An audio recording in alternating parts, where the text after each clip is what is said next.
What is shaking, you guys? Welcome back to the Let's Go Win podcast, where we are here to help you be happy, healthy, wealthy, and get better every single day. The conversation we're going to have today is going to be pretty amazing. I was on his show.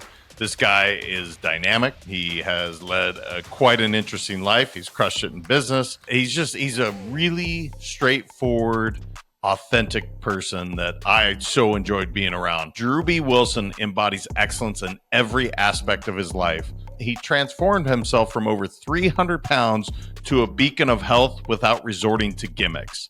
His journey from tech support to the C-suite reflects his relentless determination and ability to thrive in any challenge. Drewbie's commitment to service, integrity, and humility drives him to exceed expectations and inspire others to reach their highest potential. His superpowers of confidence and empathy empower him to lead with authenticity and impact lives positively. The episode I just had with Drewbie is filled with what I would say common sense knowledge that's so practical, and yet so many of us aren't utilizing these common sense tactics. We're not really communicating. And there's two examples of his wife giving him feedback. I mean, we're talking major things that she says to him about, look, I love you, but look, if you're going to do this, we'll support you, but it'll be from afar. It's incredible, that she was able to communicate how she was feeling so clearly. B, that he was able to accept the feedback and improve upon himself, truly upgrading his relationship and his health, both based on feedback from his significant other. I think it's so applicable to all of us that are in relationships to understand that it's okay to reach out to your significant other. It's okay to say to your spouse that, you know what, we're not in the best place right now, but I want to be. I didn't expect it in the conversation because, again, he's a really successful guy in business. He's done some cool stuff there. I really thought we were going to focus there. But the talk that we had on boundaries, the talk that we had about spending quality time, he's got a system called the 4 6s, and that's really focusing on 4 areas of life: sleep, family, business, and ourselves. And his philosophy on this is so, again, basic. And I mean that in the best way. It is simple, it's profound. And when you look at your 24-hour day and you say, look, if I commit 6 hours to sleep, 6 quality hours, and then I commit 6 hours to myself, commit 6 hours to my family, and then I commit 6 hours to my business. When you break it down the way he did, it's like, that makes a ton of sense. You don't have to feel like you're being pulled a million ways, but you can actually commit 100% of yourself in these blocks of time, and how efficient you'll be from a business standpoint. If we were to really commit 6 committed hours, and I'm not talking scattered hours, but I'm talking really doing the deep work, it's incredible what we are able to build and create. So you guys, again, throughout the conversation, it's very, very simple. It's clear cut. It's direct. And his communication style, I think it's going to resonate so well with all of you. So enjoy the show. I certainly did. I wrote down a bunch of notes, and I know you're going to love it too. DM me. Let me know your thoughts. I'd love to hear what you thought about the show. Drewbie, what is up, my brother? 300 pounds? I cannot freaking fathom. I'm looking at you, man. I can't see it on you, but well done. You look fantastic. What's up, man? Thank you so much. I appreciate that. And, it's funny. I always say I'm half the man I used to be, but more than I ever was. And it's funny how that journey can take you on that ride. And I'm excited and grateful for the opportunity to be here and to share some of that story, because I know if just one person hears something today and they get excited, they get motivated to go win, then we've done what we came here to do. That's it, brother. That's it. Well, let's dive into it, because your journey and mine, I'm not saying they're the same, but certainly weight and not being healthy and really happy, or at least I wasn't in that time period.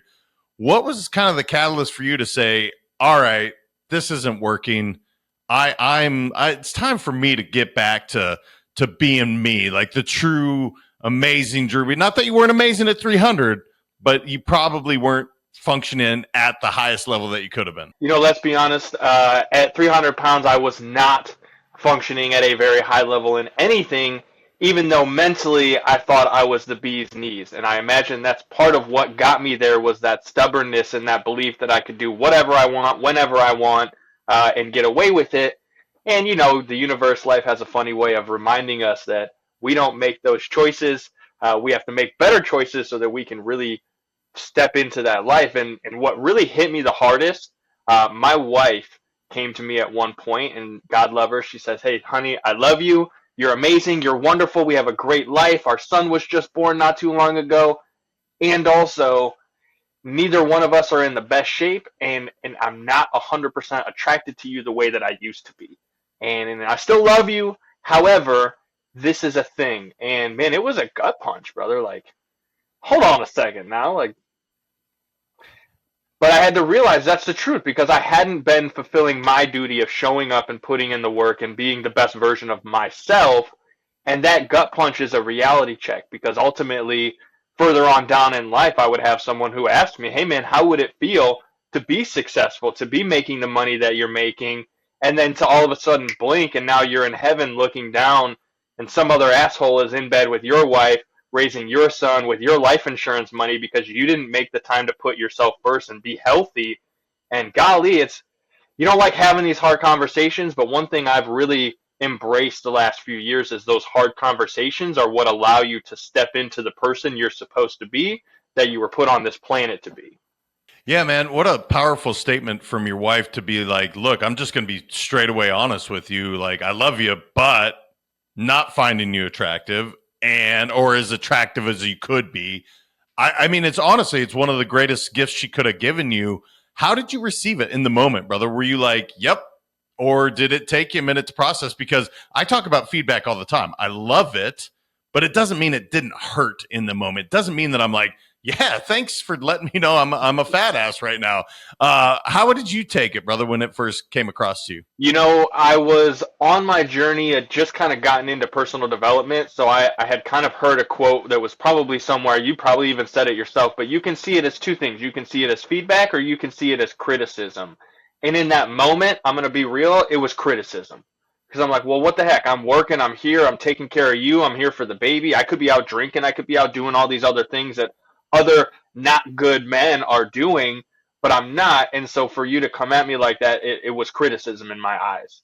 Big picture, now that I look back, hindsight's 2020, it was the best piece of feedback I could ever receive, because even though it made me angry in the moment, it also was the catalyst to go and do something and get a change. Because let's be real, I wanted to continue being in love with my wife. I do love my wife, will love my wife forever. It was one of those situations where I knew that it was up to me to be the person who stepped into being the man that she married, not the man that I became after the fact when I got comfortable. Because that's how it is, right? You put in all that effort, and you're doing all the things you're supposed to be doing early on, but once you get comfortable, once you kind of know, I got her, it's not a big deal, you let off the gas a little bit. The same thing happens in business. You get into sales, you start a new job, you're hammering, you get some momentum behind you, you let off the gas. You have a big month, you get a big salary or a big commission check, and then you let off the gas. And so this is what happens, and why that feedback is so important, because when someone knows your routine and knows what you're capable of, and they see you not living up to that, it's better for them to share that feedback, and you may receive it as criticism, but it's ultimately going to help you where you were supposed to be. Yeah, man, it's one of the most powerful things you can do, whether it's with your business partner, your significant other, your kids, to give them permission to say, "Look, I want you to keep me accountable. I have these amazing dreams." Just like you guys are on a freaking amazing journey right now. And I don't know if you want to share that a little bit, but I think it's really cool what you and your family have chosen to do. But look, man, there's some, a little bit tighter quarters than you were probably used to. So we need to be clear with one another. Like, hey, you have permission to say, "I need a moment from you."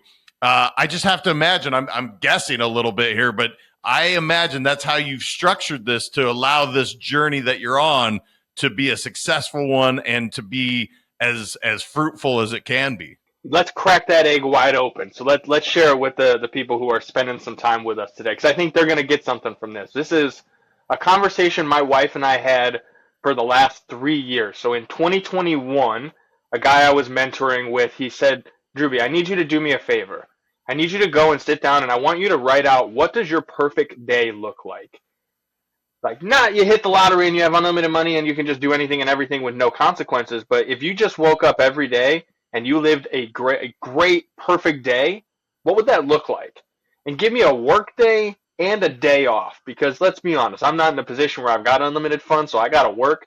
And most of you who are listening to this are probably still working. So just what would a perfect work day look like? What would you do? Where would you go? What kind of things would you engage in?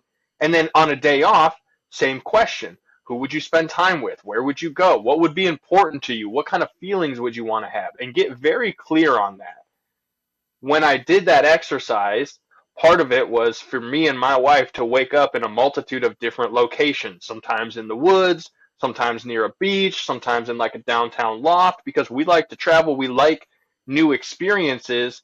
And also, we're kind of structured in routine. So the ability to just wake up in a new place and carry on as if nothing was out of pace was a dream of mine.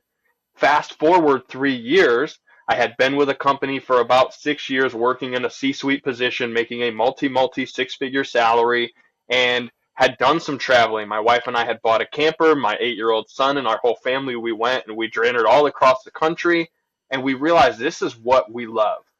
In that original vision, I had to own the properties. I had to have Airbnb and management and all these people and stuff. And it was a lot more work than I wanted for that dream. And what I realized is I don't have to own those properties. I didn't realize it at the time, but I could go buy a 2-bedroom condo on wheels and haul that thing around with a truck and be in any location I want within a day or two's drive.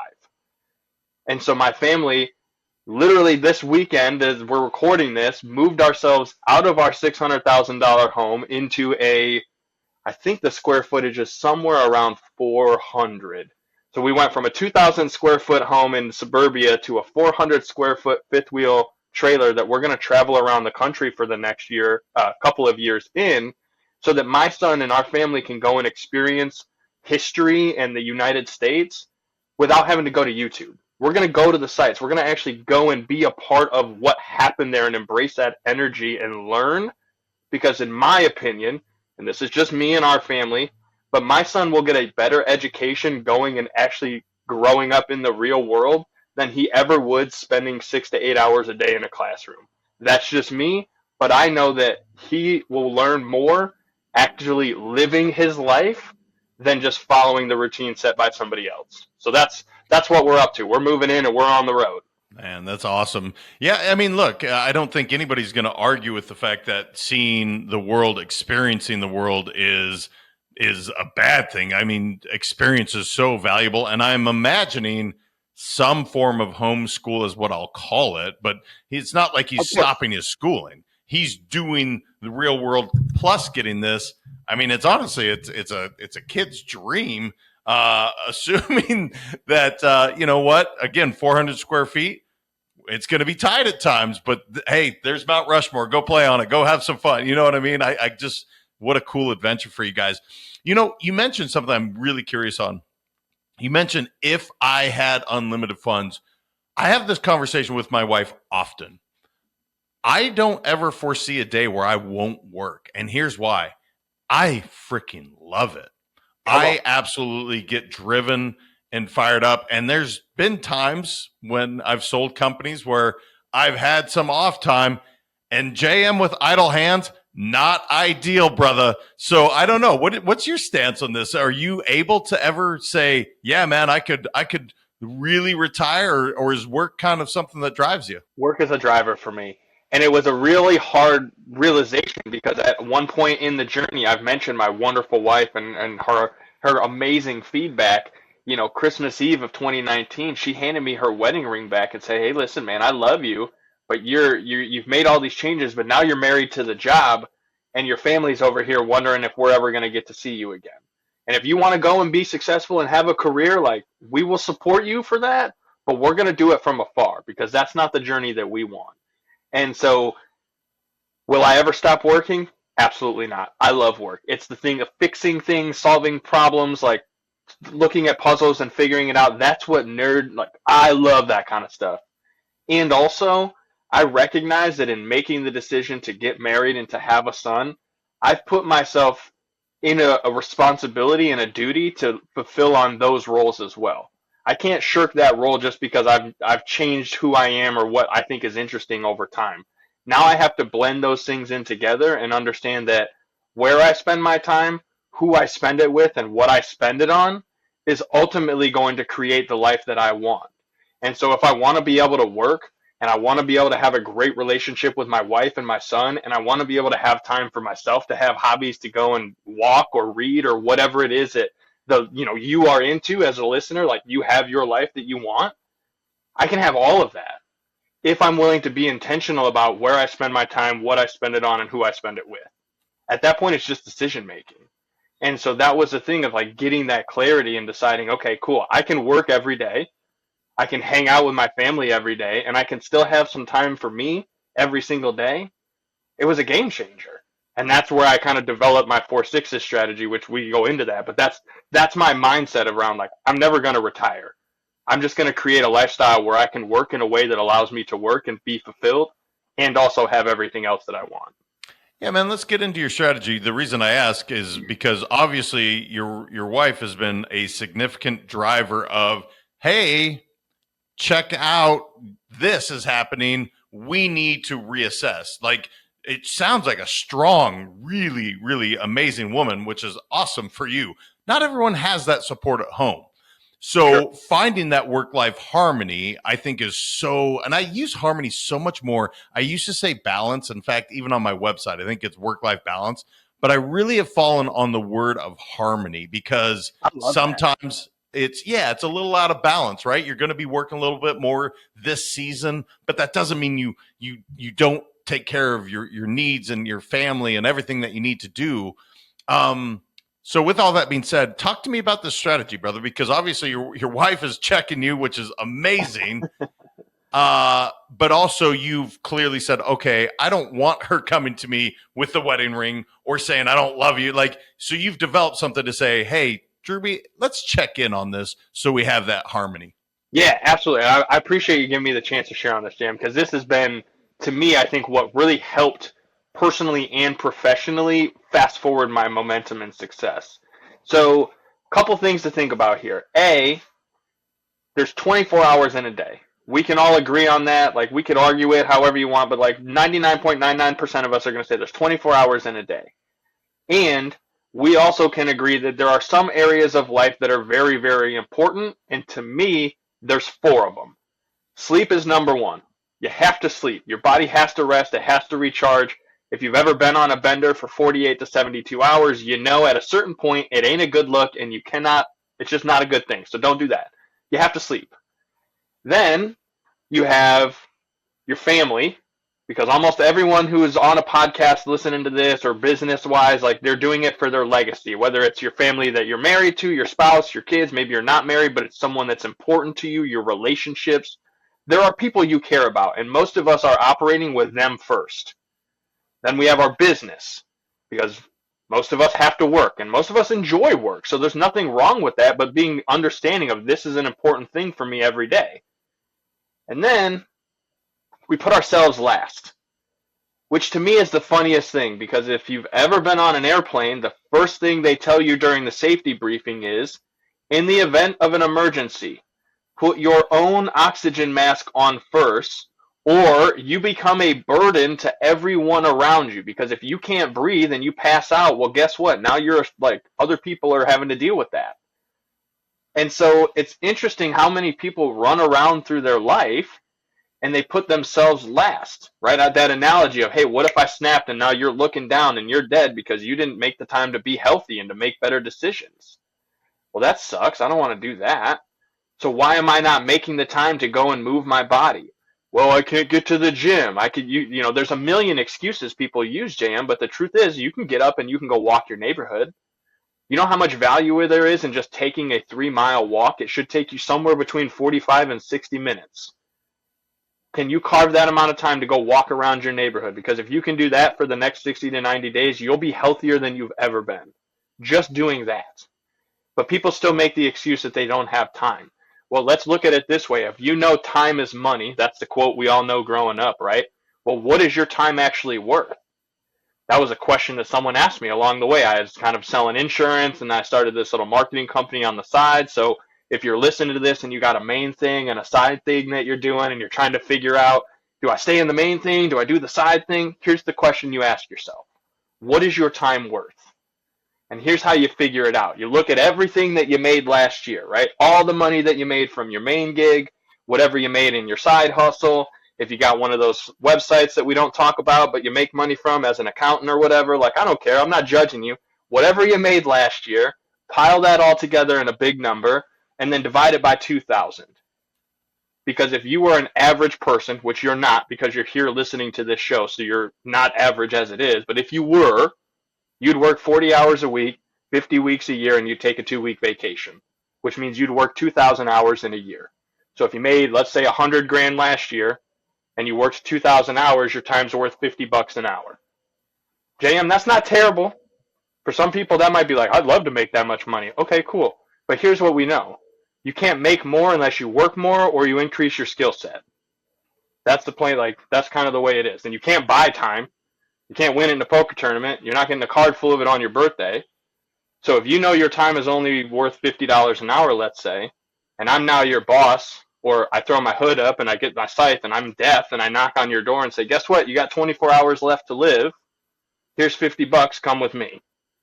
What kind of response are you going to have? Not good, brother. No, not ready to go, man. Go away. No, sir.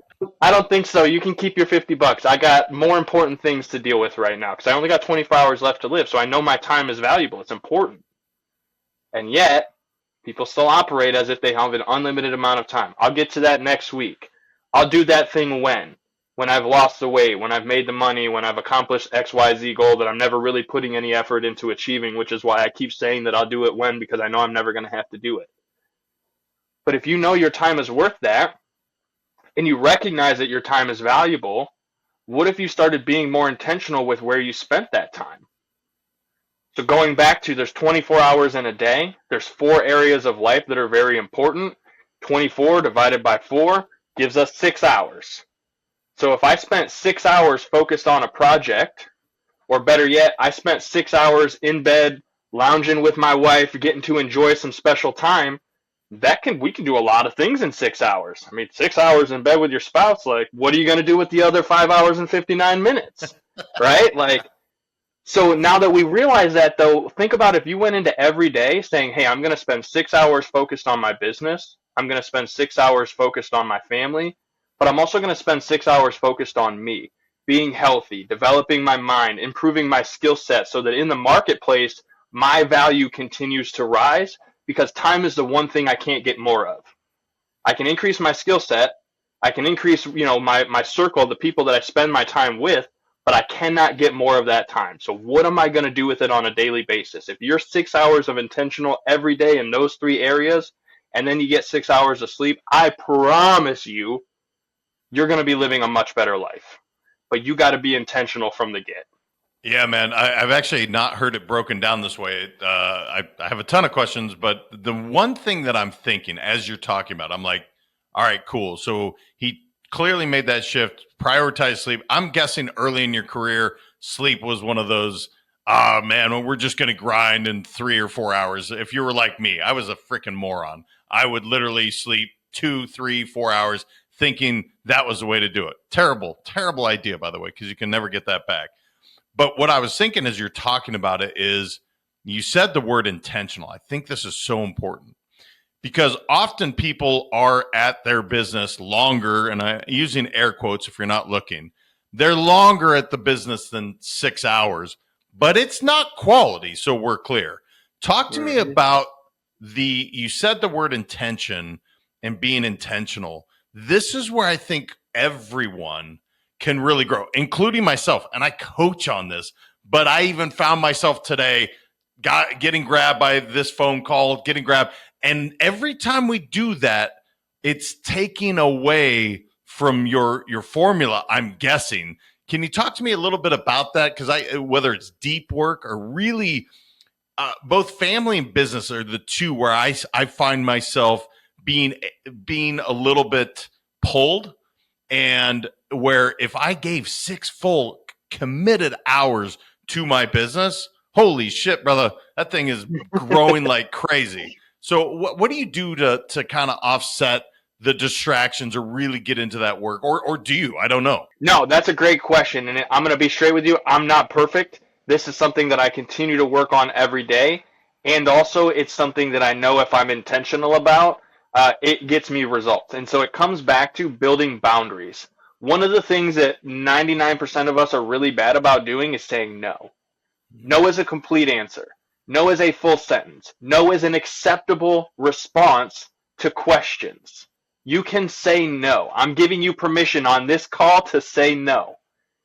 And the reason is all of us are self-sacrificing. We want to help everybody. This is one of the biggest detriments that I find for me personally, probably guys like yourself and some of the clients that you coach, is we just want to help people.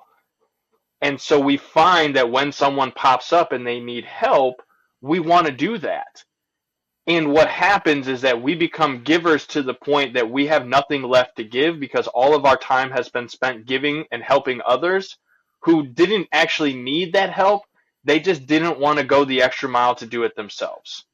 And so what happens is someone that becomes a taker like that, they didn't start a taker. They asked for something, and your overabundance of giving put them in a position to know that it was okay to keep asking, which is why those boundaries are so important. And it's in a personal and a professional side. So for me, a lot of this I kind of figured out during COVID, especially. It was like, all right, well, I'm working from home and I'm on sales calls. So, babe, duder, here's the deal. When I'm in my office between these hours, if the door is closed, unless it's burning down, do not knock, do not bother me, do not ask me for things, don't, try to call me. Like, please understand that for us to be able to continue living our life and having all these amazing adventures and journeys together, I need this time to go and do what I do by helping people so that they'll keep paying me so that we can keep having these fun journeys and sharing this stuff with the world. So more of those people will keep coming and paying us. Are you okay with that? And they said, well, yes, of course. Now, the flip side was understanding that when I opened that door and I walked out into the living room, it was family time. I wasn't answering my phone. I wasn't calling people. I wasn't staring at social media and I'm not perfect. Now, I still work on this every day, but it was understanding that if I put these boundaries in place and I go into the calendar and I make it my boss and I say, okay, between the hours of 4 a.m. and 7 a.m., that's me time. I'm going to wake up, I'm going to read, I'm going to meditate, I'm going to work out, I'm going to do the things that I know I need to invest in myself to be that version who can truly show up for everyone else around me. So that between 7 and 9, that can be family time. We can have breakfast, we can plan for our day, we can get whatever done that we need to do. And for me, one of my non-negotiables was dropping my son off at school during the school year so that I could drive 20 minutes out of my, out of my way in one direction so that he and I could have that time together as boys to chat about man stuff, to listen to music, to rock out, to just deal with whatever he was going through. Because I knew that even though it wasn't a lot of time, it was intentional time that he would remember. And these are one of the things that I've had parents from the school come up and talk to me and go, hey, we love that you're the one who's always dropping Duder off. My son talks about how Duder and his dad are always the first in line at school and they want to try to beat you, but every time we try to beat you, you guys are there first. And that's how we operate. This is the mentality I'm trying to get into my 8-year-old son of, if you're going to be somewhere, be there early. On time is early, and if you're on time, you're late. 5 minutes early is on time, and if you're on time, you're late. And if you're going to be late, don't bother showing up. That's the mentality I want him to have. So yeah, we show up early for school, but you know what? We also get a chance to chat. We get a chance to have that time. And I know that even though it's a short amount of time, he'll remember it for the rest of his life because it's intentional. And that's what I mean. There are things that, people are going through in this show that are listening. There are things you want in your life that if you just make it a non-negotiable and put it on your calendar and then put a boundary in place to say, yes, I can help you after I do this thing. Most of the time, by the time you're done doing the thing, that person will have already figured it out. So that was kind of a long-winded answer of how to get boundaries, but when you make it a non-negotiable and tell others they have to wait until that's over, they'll be more understanding, and most of the time they figure it out themselves. Yeah, to me, you just literally described freedom. That's what boundaries and having non-negotiables are all about. It is interesting to me how most people have somewhat of a negative connotation when it comes to boundaries. When you say that word, there's almost a visceral response that people will have to be like, "Well, what do you mean boundaries?" It's when I think of boundaries and I think of it the way you do, like this is going to allow us to have this freedom. I wish more people would take this advice, and I hope that they do. I hope that you heard what Drewbie just said, because literally, I was picturing you pre-COVID, not and then going into the trailer without learning how to set proper boundaries. Like for instance, right now, you're in the RV or whatever the thing is that you guys have chosen, but there's no background noise. So clearly you've said, look, I'm doing this. So you had to really get, again, very specific and granular with this is how this is going to look. And by the way, it's not me being a dictator or a jerk, because by the way, Drewbie's son, what did you call him? I'm sorry, I didn't catch his name. What is it? Duder. So I imagine he has the same opportunity to say, hey, Dad, here's my non-negotiables and boundaries. That's the respect that we've built for one another. What are your thoughts on that, brother? Because I want people to embrace this idea. I do want them to say no, because every time you say yes, you are saying no. That's the whole misnomer of the deal. How does that look when you guys sat down to say, look, this is what these boundaries look like. This is how I'm going to be able, because I saw the why. The why is we get to spend time together. We get to build our dream life together. But when you're creating these boundaries, often that's where I see the resistance happen. Yeah, you know where the resistance is? It's in you, because you don't want to do all the things that you have to do for them, because you're going to say no to them for things, but they're also going to say no to you. So that being willing to say, all right, if I'm going to ask this of you, I have to be willing to receive back what you're going to ask of me. And unfortunately, some people get to where it's like, well, I'm going to put, like, they go hard left and like, well, I'm going to put all these boundaries in place and I'm going to say no to everything. I'm not going to games. I'm not going to practices. I'm not doing any of this because this is more important, and you just got to know this is a boundary. Well, okay, but if you just put up too many walls, then guess who's not going to be there anymore? The people that you cared about, that you're trying to create these boundaries for in the first place. So when you're creating that wall, understanding that these bricks, they don't stack on top of each other directly, they're interlaced. So when you're putting in a boundary, they're putting in a boundary, and you're putting in a boundary. It's like bumper lanes in bowling.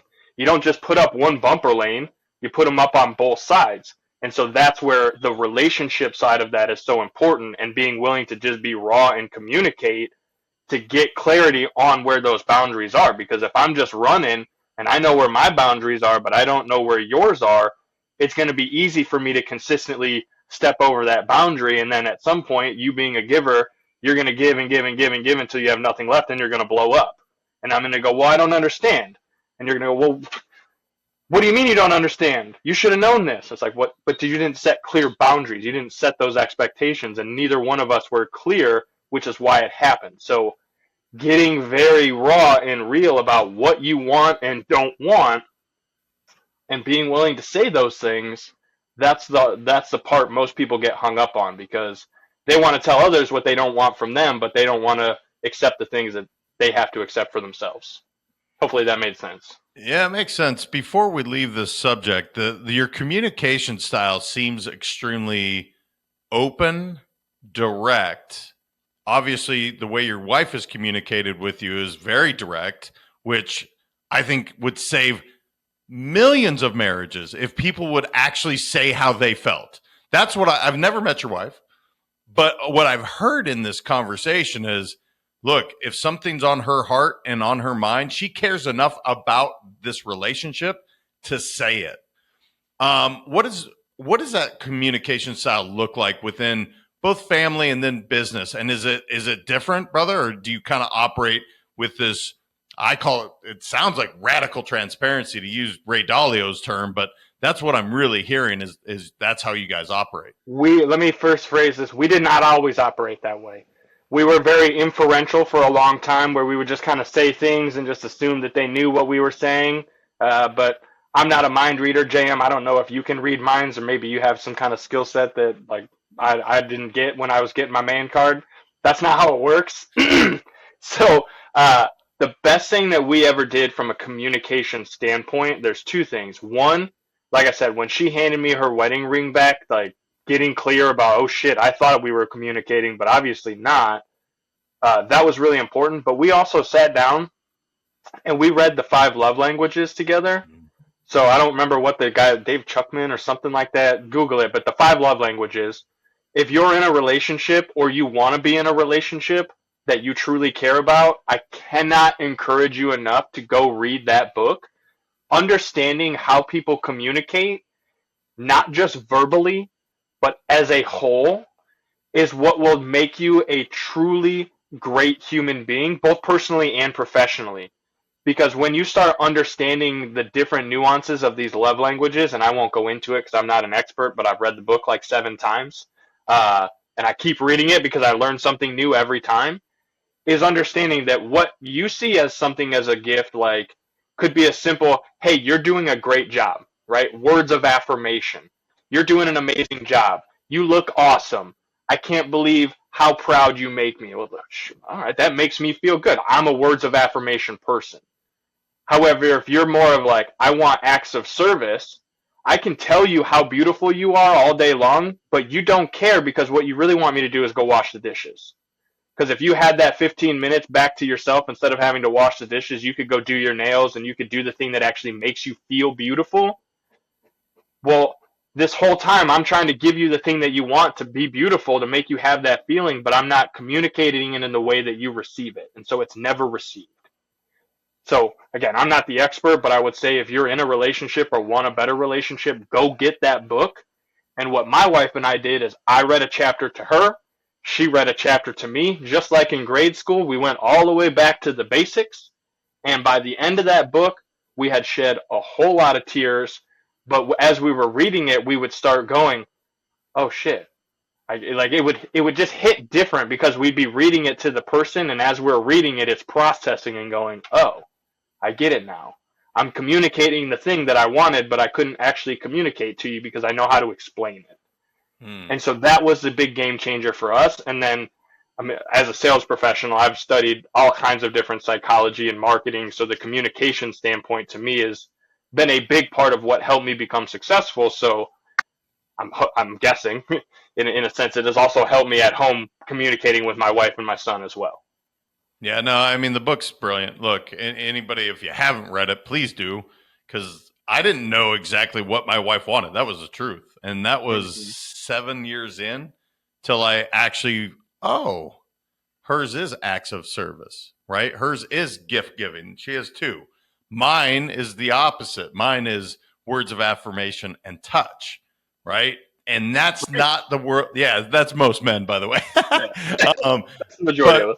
Yeah, my wife didn't come from a culture of that, right? Her Asian background, there's not a lot of, hey, attaboys. There's not a lot of hugging. And so that was a major thing for us to figure out. I'm so glad you brought that up. I want to get into your mindset when you left corporate making, like you said, several $100,000 a year, whatever the number was, doesn't matter, but you were making a lot of money.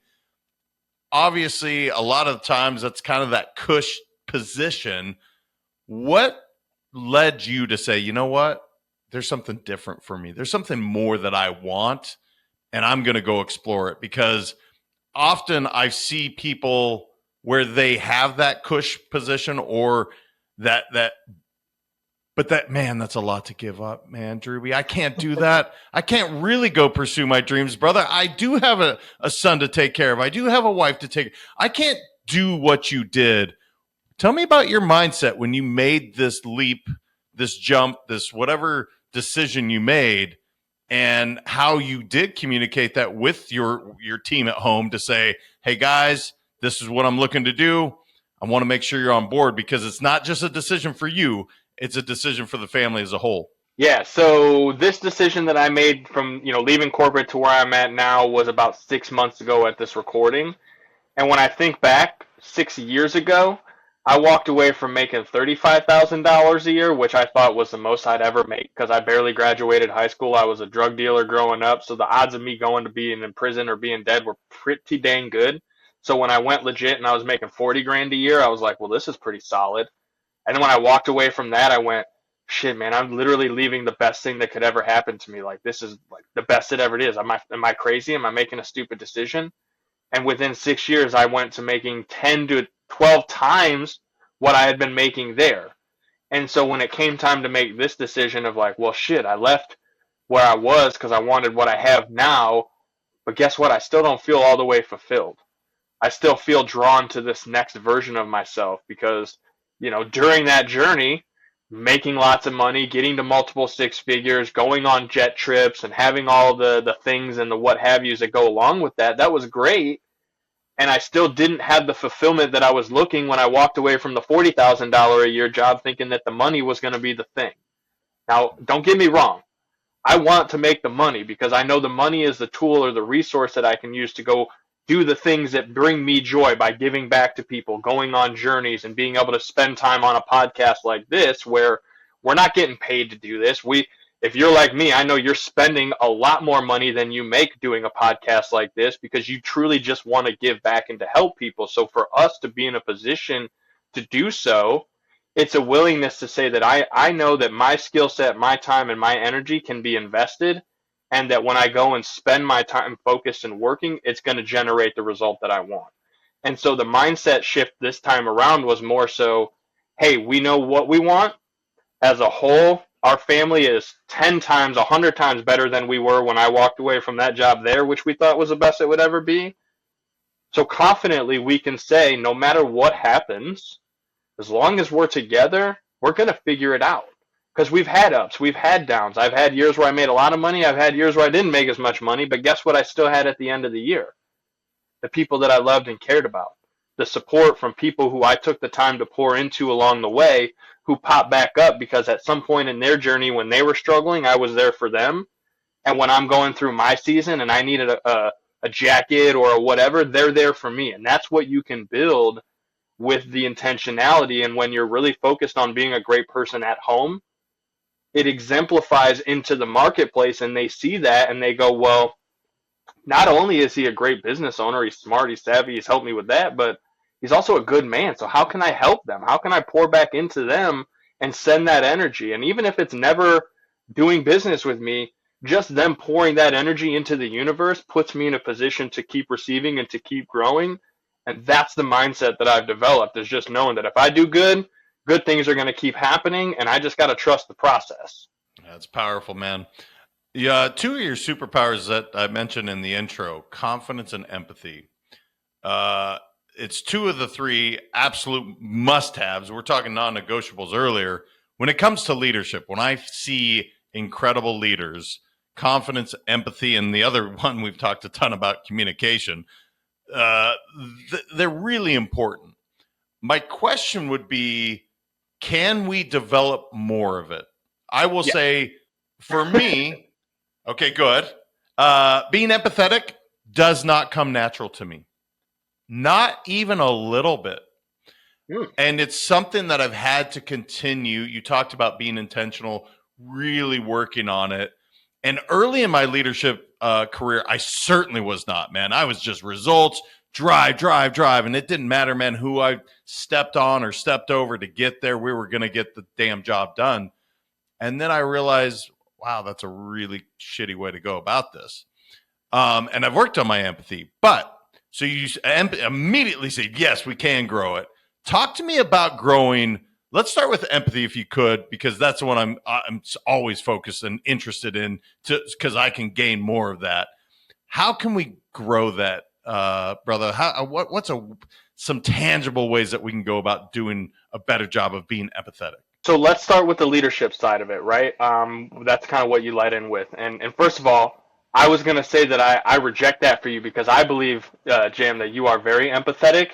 now that I know that you've worked on it a little bit, I can kind of see because you do have a very direct, very, strong personality type, which I love that about you. And also I can start to kind of see some of the nuance of where you've worked on that.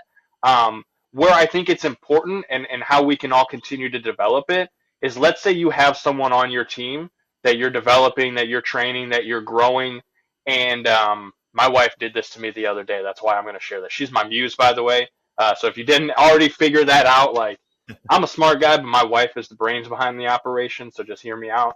But this is what she hit me with. She was like, you're mad at XYZ person because they did this or did that. And while I understand and your upsetness is warranted, your reaction wasn't. Let me ask you this. How would you feel if that was Duder on the other side of that conversation and you were reacting to him that way? Or someone else was reacting to him that way? How would you feel? I'm like, well, I'd probably kick their ass. She's like, okay, are you going to kick your own ass? Yeah, apparently. Damn it. So think about that. If you were to, treat that person on your team like your 5-year-old child, or someone else was to treat that person like they were your child, or that person is your child and they were treated like, how would that make you feel? It's just a reframing of a perspective. Because if you can have those feelings, well, guess what? That's what empathy is. Can you put yourself in their shoes and understand where they're coming from? It's powerful, man. It's what I love about it is it's a simple answer. It's something that we can all do if we stop and say exactly what your wife said. And again, how would you feel? The key question there, if this was your son, it's actually what I've been doing as well, is to try and put myself in their shoes, knowing that I don't know the lens they came from. For instance, I didn't know you were a drug dealer. We didn't talk about that on your show. And nor do I give a shit, other than now it gives me, okay, wow, a little bit more challenging background than maybe I thought, right? I see the successful guy that's done these pretty amazing things, but how would I ever know their lens? That has given me more empathy when it comes to family members, especially, to go, you know what? I will never know how my mom walked through life, or my dad, or I will never, ever know it. They can express some of it, but to truly see through their lens, I won't. Brother, this has flown by. I want to give you kind of open forum, anything I didn't know enough to ask you that you're like, JM, come on, we got to get this to the audience as we start to wrap up. Honestly, I think we've hit a lot of really great topics, and I don't want to overwhelm the listener, because what I do know is a big takeaway for me is that I've done a ton of investing in personal development, spent hundreds of thousands of dollars and thousands of hours like going through courses and all of this. The one thing that I know is, if you're here today and you've spent this time and you've been here listening and actually been here with us, the best thing that anyone could do for me would be going and taking action on what they've learned. Because you can hear all of the information that you want, but if you don't implement and start actually being consistent with it, you're never going to get the result that you're looking for. And the only way to change is to change. So that would be the biggest thing I would say, is that, what you see here, JM, and what I've been able to create in my life, I'm so incredibly proud of it. I'm grateful for everything. And also I recognize that for me, I'm just a regular dude that had someone along the way that kind of bonked me a few times and said, hey man, you got the chutzpah, but like, we got to point you in this direction and like put these bumper lanes up so that you don't go off the cliff. Because when you have a lot of that energy in you, it's there. It's just a matter of making sure that you're using it in the intentional fashion that you should, because we all get the opportunity every day to wake up and make decisions. Are we going to make decisions that get us the life that we want, or are we going to make decisions that end us up where we get a result immediately, but ultimately it's not going to get the fulfillment that we're here for? So if you didn't ask me anything, it would be, hey man, where are we going for tacos when we get together in person? Because we have had some absolutely amazing conversations, and I cannot thank you enough for the opportunity to be here on your show to share with your audience. And I just hope that they got something of value today, because if they did, then you'll know that your time and our energy was well spent. No, it was well spent. Look, you mentioned we spend a lot of money doing these things, and time and energy. And by the way, it has become a selfish endeavor because I get so much from it. I meet amazing human beings like yourself, Brother, if people want to check out your travels around the country, just what you're doing personally, professionally, everything there, where's the best place for them to connect with you online? Yeah, the best way that you can do is find me at Call the Damn Leads on every platform ever. That's where we're sharing our journey. That's where I've got free downloads for our book. So if you want to download the book that I wrote and launched back in January, I literally lay out my process for sales, follow-up, and the mindset that is required to be successful in this industry. If this is something that you want to do, go to callthedamnleads.com/free book offer. And maybe we'll get JM to drop that link down in the show notes for you. But download the book, read it, implement what you've learned here. And more than anything, if I can ask one big favor, if you got some value out of this conversation, go and share it, tag JM, tag the show, let other people know, because I know he's investing a ton of money, a ton of time, and a ton of energy in being here and giving me an opportunity to be on this platform. So do him the service of sharing it, reviewing it, whatever is going to help put this in the ears, hands, and eyes of the people who it can help grow, because that's what's going to mean the most to us. So more than anything, thank you again, JM, for the opportunity, man. This has been a blast. Nah, brother, thank you, honestly. And guys, go check out Call the Damn Leads. Every business person listening is like, damn, that's a good business name. It's exactly how I felt when I heard it the first time. But Drewbie, man, be safe out there. Thank you for spreading the love, the knowledge, and just showing up the way you do, man. I really appreciate you. You got it, brother. We'll see you next time. Guys, I mean, he kind of mic dropped it. I don't have to say it. Go share it. This was freaking awesome. He absolutely crushed it.